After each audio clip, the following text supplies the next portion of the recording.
Aku divonis tak bisa hamil lagi, hingga akhirnya keajaiban itu datang.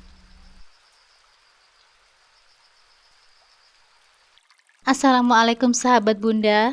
Semoga Allah selalu memberikan kesehatan dan kebahagiaan untuk kita semua. Buat sahabat Bunda yang sudah subscribe, semoga rezekinya dilancarkan ya. Amin ya robbal alamin.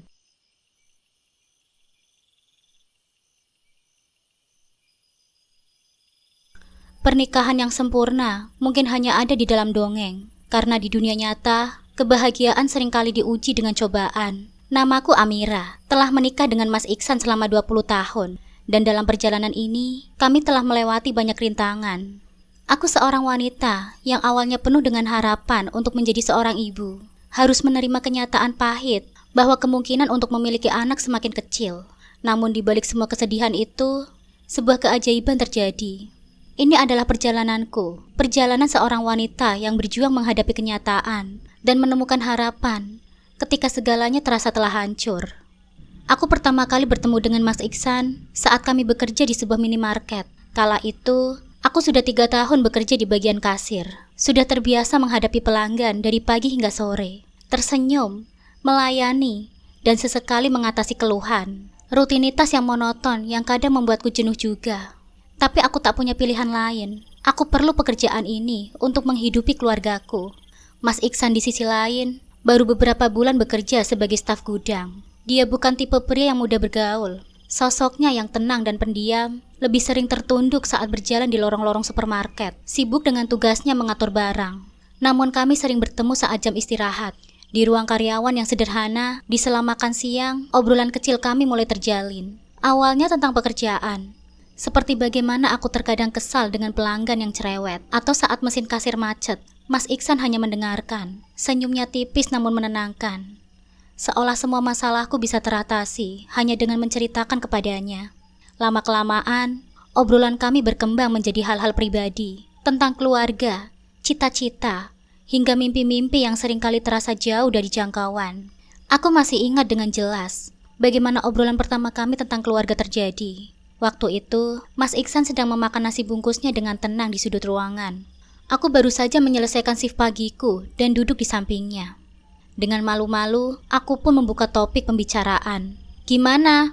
Capek nggak Mas? Kerja di bagian gudang, ngatur-ngatur barang, angkat-angkat berat gitu? Tanya aku. Mas Iksan mengangguk dengan pelan. Capek sih, tapi ya dinikmati aja. Namanya juga kerja kan? Jawabnya sambil tersenyum tipis. Dari percakapan sederhana itu, aku mulai tahu dia pria yang pendiam, tapi memiliki cara tersendiri dalam mengutarakan perhatiannya. Di sisi lain, kehidupanku di rumah juga penuh dengan kehangatan. Aku anak kedua dari 4 bersaudara. Kehidupan keluargaku cukup sederhana. Ayahku hanya seorang tukang sol sepatu di pinggir jalan, sedangkan ibuku mengurus rumah dan adik-adikku. Sejak lulus SMA, aku harus bekerja untuk membantu biaya sekolah Adi dan Rahman, adik-adikku yang masih kecil. Kakak pertamaku, Mas Ridwan, sudah menikah dan tinggal di luar kota. Jadi beban ekonomi keluarga sebagian besar ada di pundakku. Meskipun hidupku penuh dengan tanggung jawab, aku tidak pernah mengeluh. Bagiku, keluargaku adalah segalanya. Setiap uang yang aku hasilkan dari bekerja sebagai kasir, aku tabung dan sisihkan untuk kebutuhan rumah, membayar biaya sekolah, dan sesekali untuk membeli kebutuhan ayah dan ibu. Melihat senyum di wajah mereka, ketika aku bisa membantu sedikit banyak, sudah cukup menjadi alasan bagiku untuk bertahan. Namun setelah mengenal Mas Iksan, hidupku terasa berbeda. Bukan hanya karena dia pria yang baik, tetapi juga karena dia memahami betapa pentingnya keluarga bagiku. Mas Iksan yang awalnya nampak seperti pria pendiam dan sulit ditebak, ternyata memiliki perhatian yang dalam. Saat kami semakin dekat, dia sering bertanya tentang adik-adikku. Bahkan terkadang ia juga sering memberikan hadiah atau uang untuk adikku saat ia bermain ke rumah. Aku masih ingat satu momen yang membuatku benar-benar yakin bahwa Mas Iksan memang pria yang baik. Suatu hari, aku bercerita tentang Rahman yang sedang membutuhkan biaya tambahan untuk les matematika karena di sebentar lagi akan menghadapi ujian kelulusan di sekolah. Aku merasa terjebak karena penghasilan bulan itu sangat pas-pasan.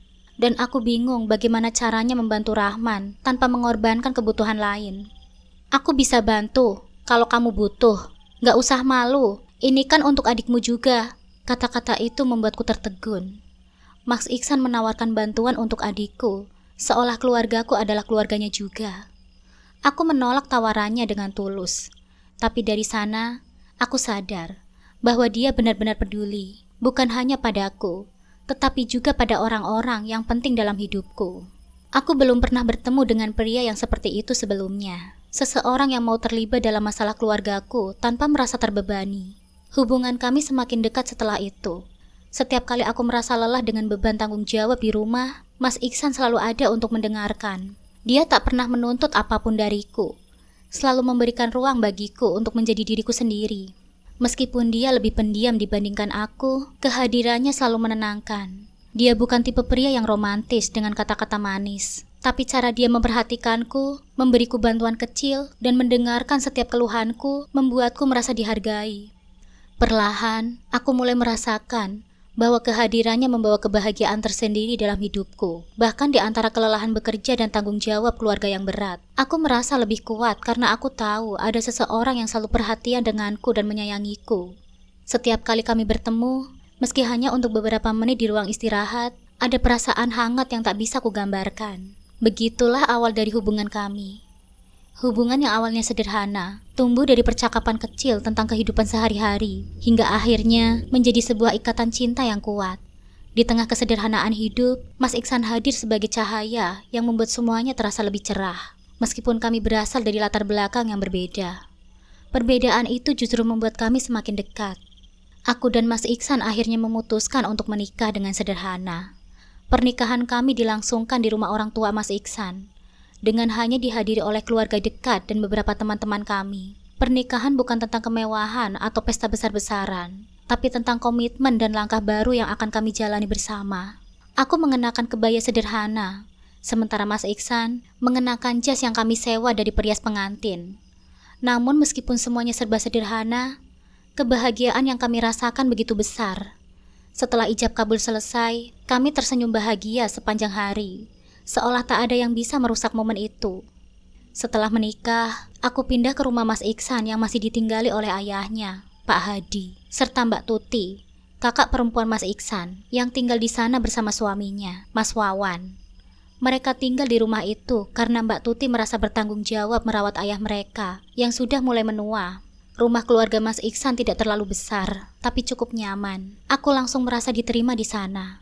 Mbak Tuti adalah sosok yang ramah dan perhatian, sementara Mas Wawan selalu humoris, seringkali membuat suasana rumah menjadi hangat dengan candaan-candaannya. Kehidupan setelah pernikahan berjalan dengan harmonis. Aku dan Mas Iksan masih bekerja seperti biasa. Aku tetap sebagai kasir di minimarket, sementara Mas Iksan di bagian gudang.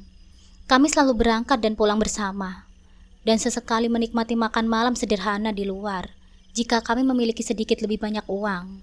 Meskipun hidup kami sederhana, kami menikmati kebersamaan kami.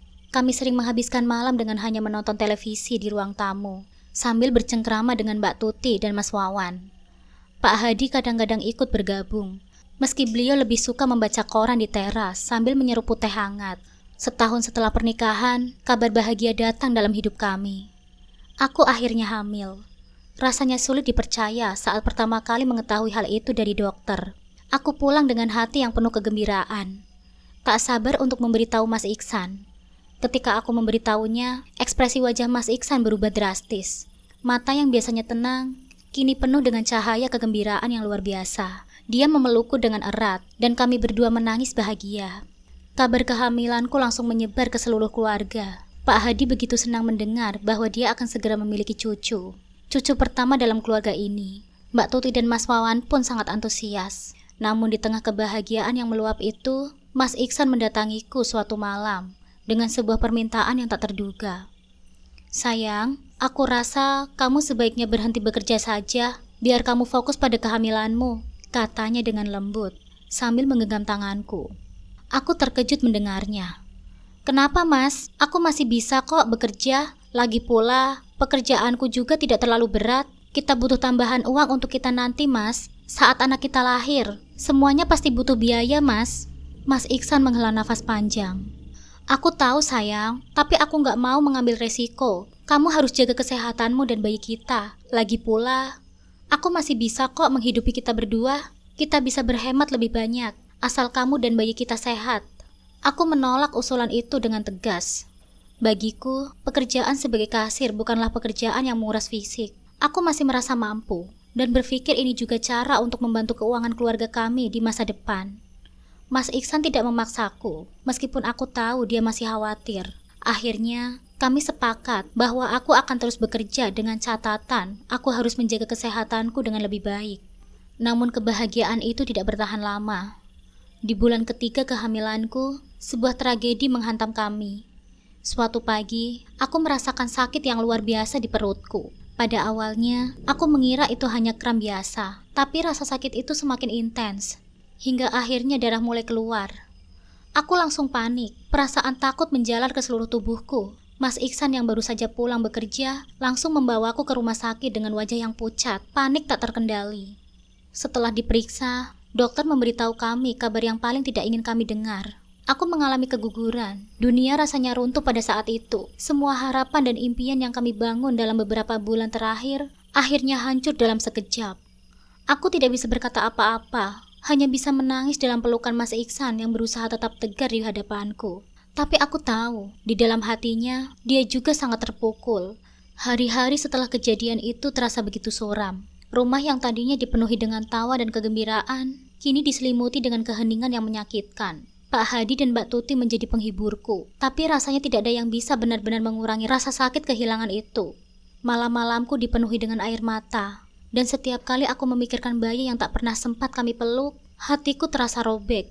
Mas Iksan meski terlihat tegar, seringkali kudapati duduk termenung di teras, memandangi langit malam seolah mencari jawaban.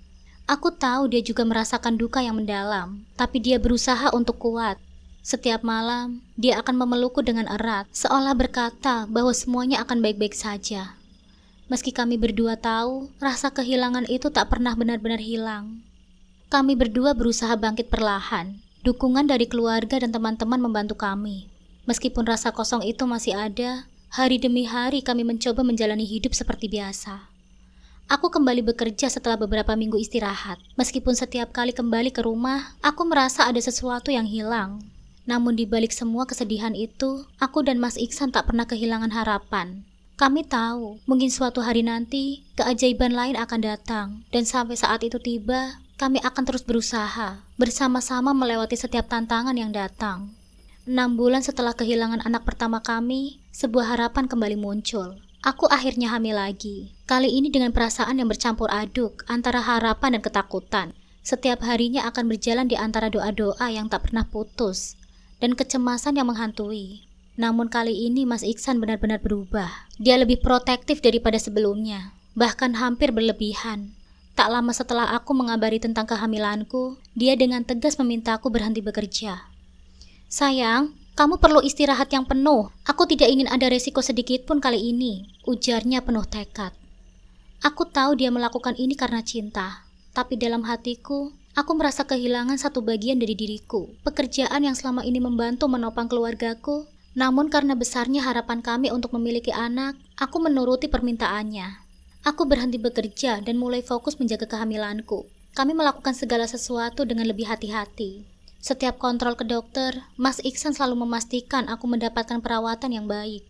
Dia selalu berada di sisiku, tak pernah membiarkan aku merasa sendiri. Bahkan, acara 7 bulanan bayi kami direncanakan dengan sangat matang. Kami mengundang keluarga dan teman-teman terdekat untuk merayakan harapan baru itu. Mbak Tuti, kakak Mas Iksan, mengurus semua persiapan, dan aku merasa begitu dikelilingi oleh cinta dan perhatian. Di setiap detik, aku membayangkan bayi kami, yang sudah kami siapkan namanya, akan tumbuh menjadi anak yang sehat dan bahagia. Namun pada usia kandunganku ke-8 bulan, malapetaka datang menghancurkan semua harapan itu. Tiba-tiba saja air ketubanku pecah saat tengah malam. Panik dan ketakutan, Mas Iksan langsung membawaku ke rumah sakit dengan tergesa-gesa. Aku terbaring di tempat tidur rumah sakit dengan nafas yang tersengal. Rasa sakit melingkupi seluruh tubuhku, tapi lebih dari itu, ketakutan mulai merayap di pikiranku. Tatapan Mas Iksan yang cemas semakin memperparah keadaan. Saat kami sampai di rumah sakit, dokter segera melakukan pemeriksaan. Wajahnya nampak tenang, dan tak lama kemudian dia memberikan kabar yang membuat dunia seakan runtuh. "Kondisi bayi di perutnya sangat kritis," ujar dokter dengan suara pelan tapi jelas. Kami harus membuat keputusan cepat, menyelamatkan ibu atau mencoba menyelamatkan bayinya. Tapi resikonya sangat besar untuk keduanya. Aku dan Mas Iksan saling menatap. Mas Iksan menggenggam tanganku dengan erat. Matanya dipenuhi dengan air mata yang tak pernah kulihat sebelumnya. Aku gak bisa kehilangan kamu, sayang, katanya dengan lirih. Suaranya hampir pecah. Kamu harus selamat, dan begitu saja dalam hitungan jam, bayi yang kami nantikan, harapan yang kami rajut selama berbulan-bulan, tak lagi ada, hanya aku yang bisa diselamatkan. Kehilangan itu terasa begitu pedih, menghantam lebih keras dari sebelumnya. Rasanya seperti dunia berhenti berputar. Seolah tangis bayi yang selama ini kunantikan tak pernah datang. Yang ada hanya sunyi yang menyakitkan. Kehilangan anak kedua ini menghancurkan kami berdua. Aku merasa hampa. Bagaimana bisa? 2 kali harapan kami hancur. Kepedihan Mas Iksan semakin bertambah ketika ayahnya meninggal 6 bulan setelah keguguran kedua ini.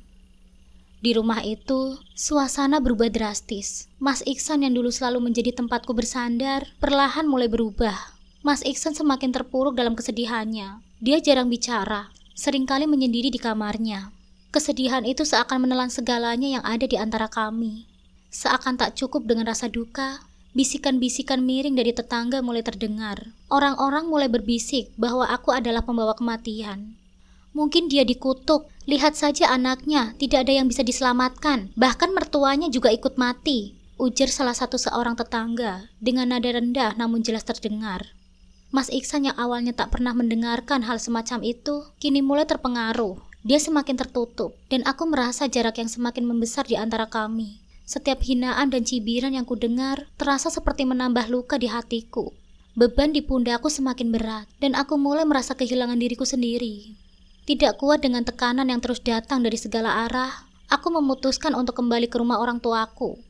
Aku berharap dengan jarak ini kami bisa menenangkan pikiran dan hati kami, serta memulai kembali kehidupan yang lebih damai. Di dalam hatiku, aku berharap Mas Iksan akan mengerti bahwa ini bukan takdir dari segalanya, bahwa masih ada harapan untuk kami bangkit kembali. Namun ketika aku meninggalkan rumah itu, ada perasaan ganjil yang menyelimutiku. Aku takut, hubungan kami mungkin tidak akan pernah sama lagi. 3 bulan setelah kembali ke rumah orang tuaku, berita kebahagiaan yang tak pernah kubayangkan akhirnya datang. Aku kembali hamil. Meskipun hatiku dipenuhi dengan kegembiraan, bayangan kegagalan sebelumnya menghantui setiap langkahku. Setiap kali aku merasa sedikit ketidaknyamanan di tubuhku, kecemasan langsung merayap. Namun kali ini aku lebih berhati-hati, bahkan lebih dari sebelumnya. Aku mengikuti setiap anjuran dokter, menghindari pekerjaan berat, dan menjaga asupan makanan dengan sangat teliti. Mas Iksan meskipun sudah terlihat semakin jauh, tetap setia mengantarku ke dokter spesialis terbaik, terutama memastikan kehamilanku berjalan dengan lancar. Setiap pemeriksaan rutin ke dokter penuh dengan doa dan harapan. Kali ini kami tidak berani terlalu optimis. Mas Iksan lebih pendiam, seolah takut untuk berbicara terlalu banyak tentang masa depan. Aku juga menahan diri dari menyiapkan apapun untuk bayi kami. Karena setiap benda yang kubeli, setiap pakaian bayi yang kulihat, terasa seperti mengingatkanku pada kehilangan sebelumnya.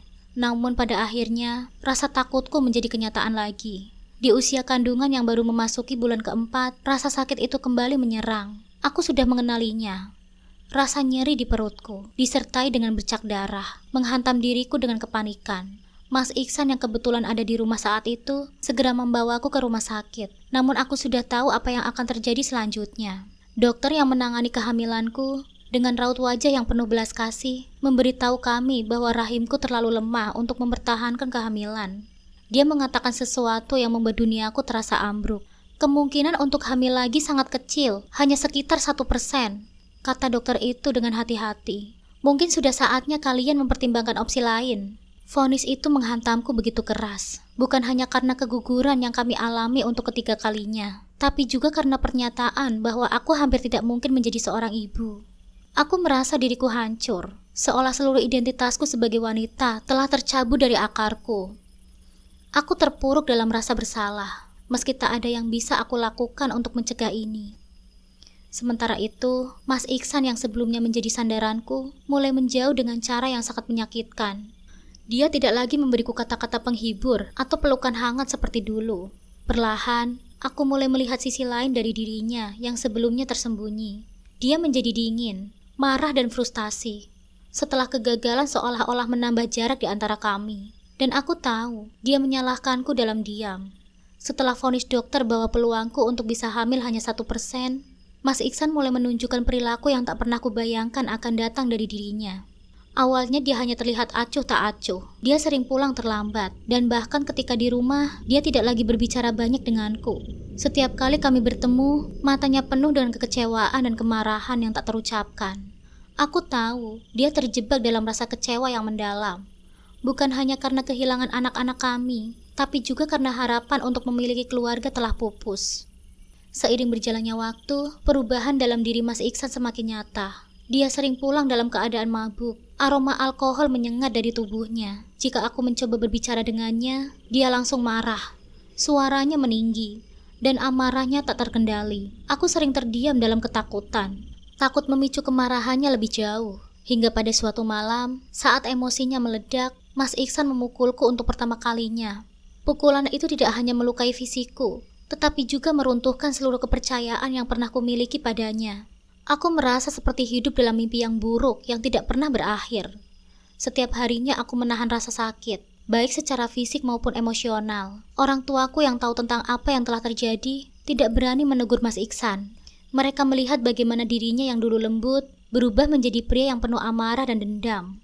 Mereka takut, dan aku lebih takut lagi. Setiap hari aku berharap Mas Iksan akan kembali seperti dulu, tetapi harapan itu semakin jauh dari kenyataan. Aku sering terjaga di malam hari, menangis dalam kesunyian, merasakan beban kesedihan yang tak terhingga, bukan hanya karena kehilangan anak-anak kami, tapi juga karena kehilangan Mas Iksan yang dulu. Orang yang dulu berjanji akan mendukungku dalam suka dan duka, kini berubah menjadi sosok yang tak lagi kukenali.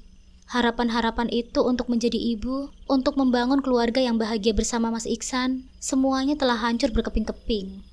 Aku merasa terjebak, sendirian dalam pernikahan yang telah berubah menjadi bayang-bayang dari apa yang pernah indah. Berbulan-bulan telah berlalu sejak dia pergi dari rumah setelah memukulku. Di awal kepergiannya, aku masih mencoba menebak-nebak apa yang sebenarnya terjadi. Berharap dia hanya butuh waktu untuk menyendiri dan merenung. Namun semakin lama waktu berlalu tanpa kabar, harapan itu kian redup. Aku tak tahu di mana dia berada, dan tak ada satupun pesan atau telepon darinya. Kehidupanku terasa hampa, bagai hidup di dalam kekosongan. Setiap hari aku terbangun dengan perasaan yang sama, kesepian dan kehilangan. Untuk meluapkan rasa sakit yang terus menghantuiku, aku memutuskan untuk memulai usaha kecil. Aku membuka warung sembako di depan rumah orang tuaku. Berjualan sembako memberiku alasan untuk bangun setiap pagi, berinteraksi dengan tetangga, dan yang paling penting, memberiku penghasilan. Meskipun kecil, usaha ini membuatku merasa sedikit berharga. Setidaknya aku bisa membantu diriku sendiri tanpa terus-menerus memikirkan kesedihan yang menyesakkan dadaku. Namun di balik kesibukan itu, rasa hampa tetap merajalela. Tak ada yang benar-benar bisa mengisi kekosongan di dalam hatiku. Setiap senja menjelang, aku teringat saat-saat bersama Mas Iksan. Bagaimana kami dulu saling berbagi cerita tentang hari-hari kami. Sekarang, yang tersisa hanyalah bayangan dan pertanyaan tentang di mana dia berada dan apa yang membuatnya pergi begitu saja. Lalu setelah 8 bulan berlalu, kabar yang tak terduga tiba. Mas Iksan sedang sakit parah dan dirawat di rumah mendiang ayahnya. Kabarnya selama dia pergi, Mas Iksan bekerja di proyek bangunan di luar kota, mencoba mengalihkan diri dari masalah yang menghantam pernikahan kami. Namun bukannya memperbaiki diri, dia justru terlibat dalam gaya hidup yang semakin tidak sehat. Mabuk-mabukan menjadi kebiasaannya. Dan bahkan lebih buruk, dia sering menyewa wanita malam untuk mengisi kekosongannya. Hatiku sakit mendengar hal itu. Rasa marah dan kecewa bercampur menjadi satu, menggerogoti diriku. Namun di sisi lain, aku tahu bahwa di balik semua kekecewaanku, aku masih mencintai Mas Iksan. Dia adalah suamiku, dan meskipun dia telah berbuat banyak kesalahan, aku masih merindukan dirinya yang dulu. Mas Iksan yang lembut, penuh perhatian, dan selalu berusaha memberikan yang terbaik untukku. Ketika aku mendengar bahwa Mas Iksan terjatuh dari bangunan tempatnya bekerja dan mengalami patah tulang di tangannya, aku tidak bisa tinggal diam. Dengan perasaan campur aduk, aku mulai pergi ke rumah ayahnya. Saat aku tiba di sana dan melihat keadaan Mas Iksan, semua amarah dan kekecewaan yang kurasakan seolah-olah mencair. Mas Iksan terlihat sangat lemah dan rapuh, jauh dari sosok yang kuat yang dulu ku kenal. Wajahnya pucat, dan matanya redup, seolah tak ada lagi sisa kehidupan yang penuh semangat dalam dirinya. Tanpa banyak bicara, aku memutuskan untuk membawanya pulang ke rumah orang tuaku. Meski hatiku penuh dengan luka, aku tak bisa meninggalkannya dalam kondisi seperti itu. Aku merasa ada kewajiban sebagai seorang istri untuk merawatnya. Meskipun masa lalu kami penuh dengan kepahitan, selama 3 bulan penuh, aku merawat Mas Iksan dengan sepenuh hatiku. Setiap hari aku memberinya obat, membersihkan lukanya, dan memasakkan makanan yang sehat untuknya. Kadang-kadang, di malam yang sunyi aku terjaga hanya untuk melihatnya tidur, mencoba mengingat kembali pria yang pernah menjadi sumber kebahagiaanku. Perlahan, kesehatan Mas Iksan mulai membaik, tubuhnya kembali kuat, dan luka-luka di tubuhnya mulai sembuh. Namun di dalam hatiku, masih ada luka yang belum tertutup. Meskipun aku telah mengorbankan banyak hal untuk merawatnya, rasa kecewa dan rasa sakit hati atas apa yang telah dia lakukan tetap mengendap di dalam pikiranku. Suatu malam, setelah Mas Iksan benar-benar sembuh, dia duduk di sampingku di meja makan. Dia menundukkan kepalanya, tampak berat untuk mengucapkan kata-kata yang sudah lama ingin ku dengar.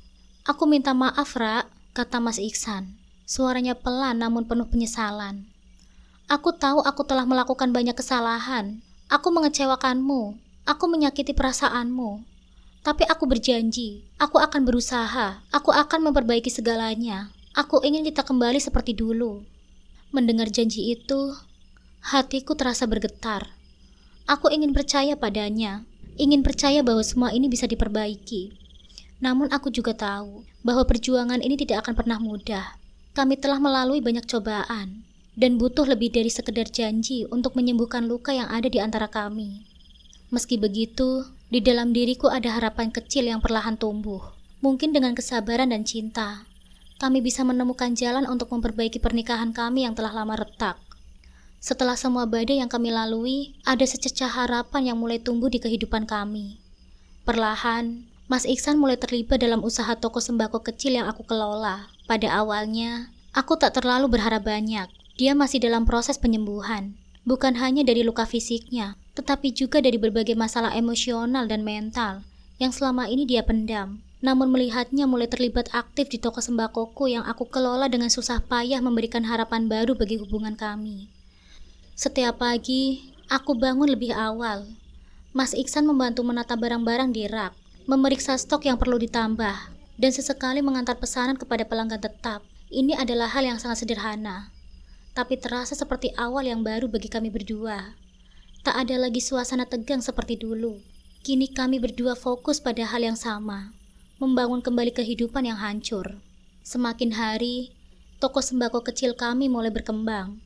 Awalnya hanya melayani tetangga sekitar, namun lama-kelamaan, berkat reputasi baik yang kami bangun, semakin banyak pelanggan dari luar yang datang. Mas Iksan kini penuh dengan semangat dan ide-ide baru.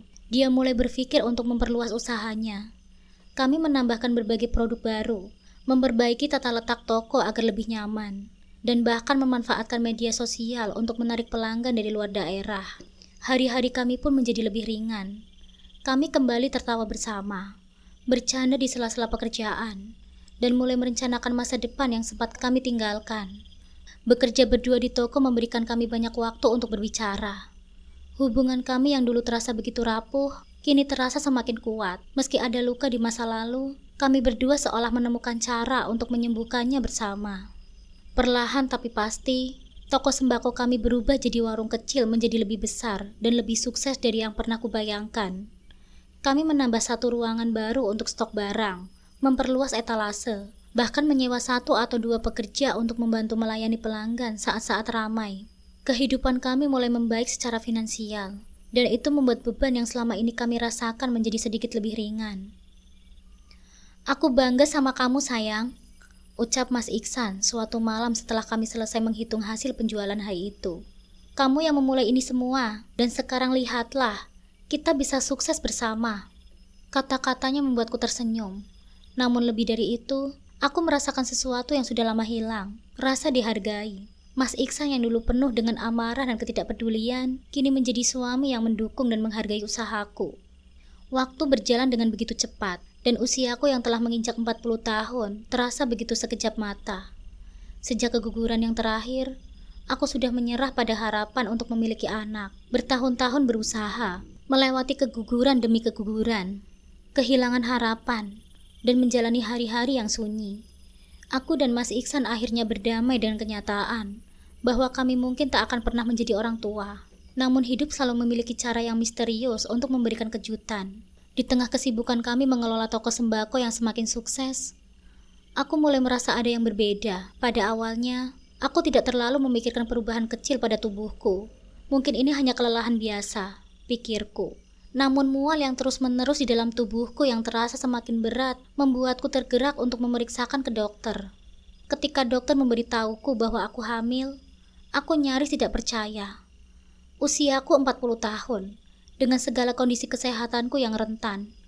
Kehamilan ini terasa seperti mimpi. Aku bahkan meminta dokter untuk memeriksakan ulang. Berpikir mungkin ada kesalahan, tapi hasilnya tetap sama. Aku hamil. Aku langsung memeluk Mas Iksan. Air mata kebahagiaan mengalir di pipiku. Keajaiban ini datang begitu aku sudah benar-benar berhenti berharap. Mas Iksan nampak terkejut, tetapi dalam sorot matanya terlihat kebahagiaan yang terelakkan. Kita diberi kesempatan lagi, bisiknya dengan lembut sambil memelukku dengan erat. Matanya basah oleh air mata. Dan untuk pertama kalinya, aku merasakan harapan itu kembali menyala di dalam hati kami. Kehamilan kali ini berjalan lebih lancar dari yang pernah kubayangkan. Setiap hari Mas Iksan memperhatikan kesehatanku dengan penuh cinta. Dia lebih protektif dari sebelumnya, memastikan aku tidak terlalu lelah dan selalu menjaga asupan makanan dengan ketat. Kami seringkali duduk bersama di malam hari, membicarakan masa depan, membayangkan bagaimana kelak kehidupan kami dengan anak yang telah lama kami impikan. Rasa takut keguguran yang dulu selalu menghantui, kini perlahan-lahan berganti dengan harapan dan doa yang penuh keyakinan. Hari demi hari berlalu, dan setiap bulan terasa seperti sebuah kemenangan kecil. Aku tidak berani terlalu berharap di awal, tapi dengan setiap gerakan kecil yang kurasakan di dalam rahimku, aku semakin yakin bahwa kali ini Allah benar-benar memberikan kami anugerah yang luar biasa. Saat usia kandunganku memasuki 9 bulan, aku mulai merasakan kontraksi. Kami bergegas ke rumah sakit. Perasaan campur aduk antara ketakutan dan harapan menyelimuti kami. Namun proses persalinan kali ini berjalan dengan lancar. Ketika tangisan pertama bayi kami terdengar di ruang itu, semua rasa sakit, kehilangan, dan penantian yang panjang selama bertahun-tahun terasa sirna seketika. Air mata kebahagiaan mengalir tanpa bisa kutahan.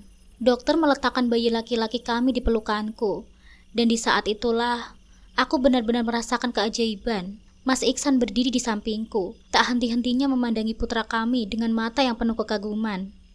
Akhirnya dia ada di sini, ucapnya dengan pelan, seolah masih tak percaya bahwa harapan yang kami pikir sudah musnah, kini hadir nyata di hadapan kami.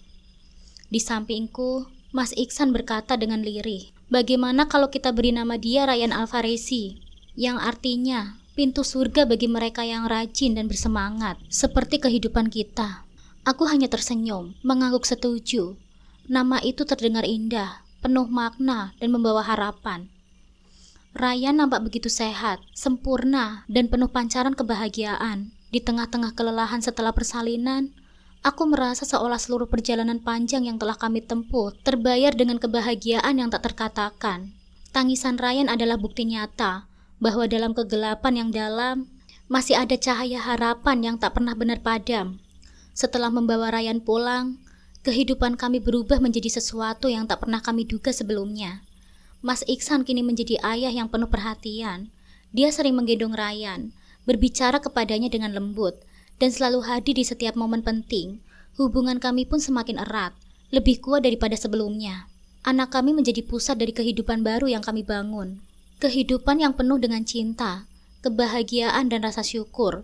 Toko sembako kami juga semakin berkembang, seolah-olah keberuntungan kini telah berpihak kepada kami dalam segala hal. Meskipun kehidupan kami kini lebih sibuk dengan kehadiran Ryan, kami merasa segalanya jauh lebih ringan. Kami sering mendukung satu sama lain, menjalani hari-hari dengan penuh semangat yang baru. Setiap senyum dan tawa kecil dari Ryan menjadi pengingat bahwa keajaiban bisa datang kapan saja, bahkan di saat kami sudah hampir menyerah. Di tengah semua kebahagiaan ini, aku sering merenung tentang perjalanan panjang yang telah kami lalui, dari kehilangan demi kehilangan, hingga titik di mana aku merasa hancur tak berdaya. Kini semua terasa seperti bagian dari rencana yang lebih besar. Aku menyadari bahwa semua cobaan yang kami lalui membentuk kami menjadi lebih kuat, lebih menghargai setiap momen kecil dalam hidup. Hinaan dan gosip di masa lalu tak berarti lagi. Kini aku dan Mas Iksan hidup dalam damai, dipenuhi dengan cinta dan keberkahan yang tak ternilai. Saat aku menimang Ryan di suatu malam, aku teringat pada setiap doa yang pernah kupanjatkan selama bertahun-tahun. Dalam hati, aku berbisik, "Terima kasih ya Allah untuk keajaiban ini."